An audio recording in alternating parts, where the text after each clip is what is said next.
વિશ્વ આદિવાસી દિવસ નિમિત્તે ડેડિયાપાડા ઉજવણી સમિતિના કાર્યક્રમમાં અહીં ઉપસ્થિત તમામ વડીલો, માતા બહેનો, યુવાનો, ભૂલકાઓ, તમામ જે પણ ક્રાંતિકારી અહીં ઉપસ્થિત થયા છે, સૌને મારા સેવા જોહાર છે. ગુલગુલાલ જિંદાબાદ છે.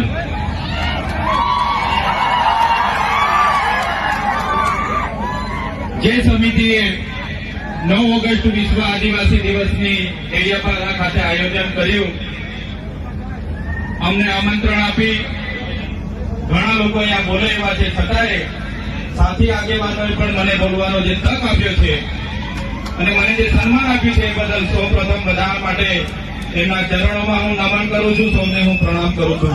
જોહાર. આપણે દર વખતે 9 ઓગસ્ટ ઉજવીએ છીએ, હજારોની સંખ્યામાં ભેગા થઈએ છીએ, નાચીએ છીએ, કૂદીએ છીએ, બૂમ બરાડા કરીએ છીએ, પણ આટલી મોટી વસ્તી હોવા છતાં, આટલી એકતા હોવા છતાં જે અત્યાચારો આપણા પર થયા છે એને પણ આપણે નહીં ભૂલવા જોઈએ. જે આદિવાસીઓને બંધારણમાં અધિકારો મળ્યા છે એ અધિકારો પર જયારે તરાપ મરાતી હોય તો એ પણ આપણે આજના દિવસે યાદ કરવું જોઈએ. આજના આ કાર્યક્રમમાં નાચી કૂદીને ઘરે જવાનું નથી, પણ આ કાર્યક્રમના સિદ્ધાંત, અહીંના સંદેશો, ઉપદેશો પણ તમારે ઘરે લઈને જવાના છે. મિત્રો, 2 દિવસ પહેલાની ઘટના છે. કેવડિયા ખાતે 2 યુવાનોને, જયેશભાઈ સાનાભાઈ તડવી, સંજયભાઈ ગજેન્દ્રભાઈ તડવી, ઢોરમાર મારવામાં આવે છે. આખી રાત કપડા ઉતારીને બાંધીને ઢોરમાર મારવામાં આવ્યો અને બીજા દિવસે એફઆઈઆરમાં પણ એમના મજૂરોને રજૂ કરવામાં આવ્યા. અને દુઃખ અમને ત્યારે થયું કે પોલીસ અધિકારીઓ એ યુવાનો મરણ થયા છતાંય એવું સ્ટેટમેન્ટ આપ્યું કે આ યુવાનો અહીંયા ચોરી કરવા માટે આવ્યા હતા. શું આદિવાસીઓ ચોર છે? કેવડિયામાં અમારી જમીનો છીનવાયેલી છે, અમારા લોકો વિસ્થાપિત થયા છે અને દુર્ભાગ્ય અમારું એ છે કે ત્યાં અમને ચોર સાબિત કરવામાં આવે છે. અમે ક્યારે સાખી નથી લેવાના. જે લોકોએ અમને ચોર કીધા છે, આવનાર દિવસમાં એનો જવાબ પણ એ લોકોએ આપવો પડશે, એનો ખુલાસો પણ એ લોકોએ કરવો પડશે. 13 તારીખે 5 દિવસનું બેસણું કેવડિયા ખાતે એ લોકોનું રાખ્યું છે એમના પરિવારોએ. ત્યારે એ લોકોની આપવીતી જોઈને, એ યુવાનોને જે રીતે મારવામાં આવ્યા જોઈને ખરેખર એટલી બેરહેમીથી આદિવાસી યુવાનો પર અત્યાચારો થયા છે. ત્યારે આ 13 તારીખે આજના મંચ પરથી તમને આહવાન કરું છું, કેવડિયાવાળા એકલા નથી, એમની સાથે ડેડિયાપાડાના લોકો પણ છે.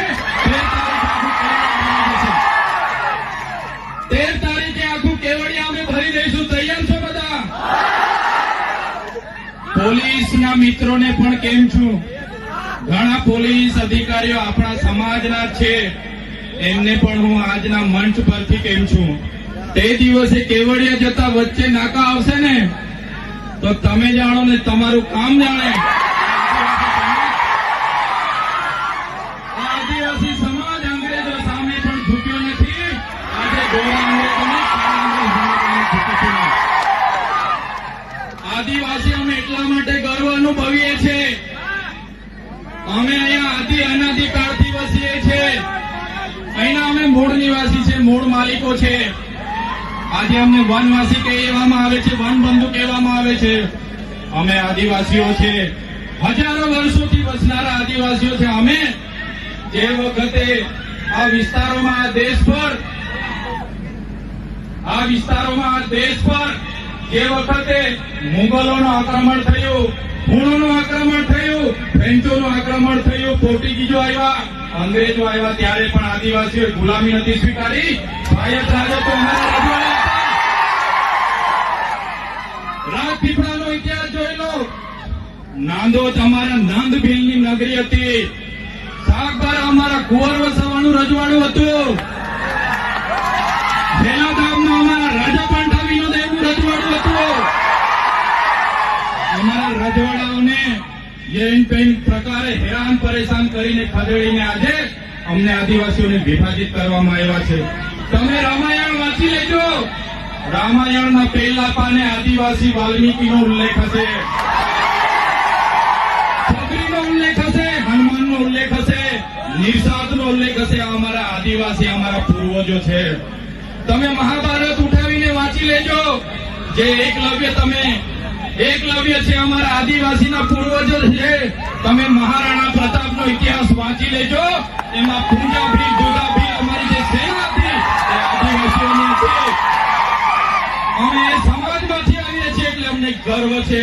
શિવાજીનો ઇતિહાસ વાંચી લેજો. બેવડા ભીલ જે સેના લઈને આવ્યા હતા એ અમારા આદિવાસી હતા. આદિવાસી અંગ્રેજો સામે સૌપ્રથમ કોઈ લડ્યા હોય 35 વર્ષ સુધી ટાટિયા ભીલ લડ્યા હતા, હાજિયા નાયક લડ્યા હતા, તિલકા માઝી લડ્યા હતા, ભીક્ષા મુંડા લડ્યા હતા. એ સમાજમાંથી અમે આવીએ છીએ. આઝાદીમાં ગુરુ ગોવિંદસિંહ માનગઢ ખાતે 1500 આદિવાસીઓનો સમૂહ મળ્યો. અંગ્રેજોએ ગોળીબાર કરીને હત્યાકાંડ કર્યો. 1500 આદિવાસી મરી ગયા. આજે ઇતિહાસમાં અમારા આદિવાસીઓને જગ્યા નથી મળી. અમે ક્યારે સાખી નથી લેવાના. જે રીતે આદિવાસીઓ સાથે અન્યાય થયો, આજે દેશમાં આઝાદીનો અમૃત મહોત્સવ મનાવવામાં આવે છે, કરોડો રૂપિયાના તાઇફાઓ કરવામાં આવે છે. આદિવાસી વિસ્તારમાં મોટા ડેમો બનાવી દેવાથી, આદિવાસી વિસ્તારમાં મોટા સ્ટેચ્યુ બનાવી દેવાથી, રોડ હાઈવે બનાવી દેવાથી આદિવાસીનો વિકાસ થવાનો નથી. આદિવાસીઓને ડેમનું પાણી આપો, સારી શાળા આપો, સારી કોલેજ આપો, સારા ડોક્ટર આપો, સારી યુનિવર્સિટી આપો, તો જ આદિવાસીનો વિકાસ થવાનો છે. આજે ગુજરાતમાં 15% આદિવાસીઓ વસે છે, દેશમાં 8% આદિવાસીઓ વસે છે. દરેક ક્ષેત્રોમાં અમારી સાથે અન્યાય થયો છે. જે પણ સરકારો આવી માત્ર ને માત્ર મત બેંક તરીકે આદિવાસીનો ઉપયોગ કર્યો છે.